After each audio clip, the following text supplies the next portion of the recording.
ولید اقبال صاحب، اگر آپ نے یہ نمبر سنا ہو تو میرے، آپ کے قاہرہ صاحب کے، زبیر صاحب کے، ہم سب کے بچے انہی اسکولوں میں پڑھتے ہیں، اور ہر ماں باپ کی پوری کوشش ہوتی ہے کہ جو سب سے اچھا بہترین اسکول ہے، چاہے وہ ایک وقت روٹی اپنی کے خرچہ کم کر لے، کپڑے دو کی بجائے ایک سلوا لے، لیکن بچے اپنے کو اس اچھے والے اسکول میں بھیجے۔ میں نے خود ساری زندگی اسی میں گزاری،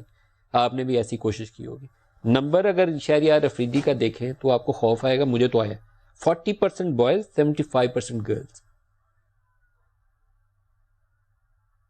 جی ندیم صاحب،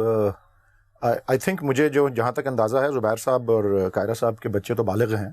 میرے ویسے بچے تینوں جو ہیں وہ اسکول گوئنگ ہیں، اور میں جتنا مجھے پریشانی ہے اس بارے میں،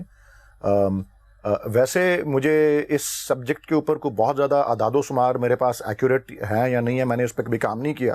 میں اس بات کا مجھے علم ہے کہ کیونکہ میں سینٹ میں ہوں، تو سینٹ میں یہ 4-5 دفعہ یہ معاملہ اٹھا ہے۔ میں ان فگرز کے اوپر نہ میں تصدیق کر سکتا ہوں نہ تردید کر سکتا ہوں، کیونکہ میں نے خود اس معاملے کو ٹیک اپ کبھی نہیں کیا اور خود اس پہ تحقیق نہیں کی، لیکن سینٹ میں یہ بات 3-4 دفعہ آ چکی ہوئی ہے۔ شہریار افریدی صاحب خود اس معاملے میں تو نہیں آئے، لیکن سینٹ کے ممبران نے، رحمان ملک صاحب ہیں کیونکہ وہ انٹیریئر کے سیکرٹری، اسٹینڈنگ کمیٹی کے چیئرمین ہیں، اس میں جہاں تک مجھے اس بات کا علم ہے کہ اسلام آباد کیپٹل ٹیریٹری کی ایڈمنسٹریشن نے اسلام آباد کے اسکولوں کی حد تک تو کافی سارا، اور یہ افریدی صاحب کی بنائی ہوئی پالیسی کے حوالے سے ہی جو ہے انٹیریئر منسٹری اس کو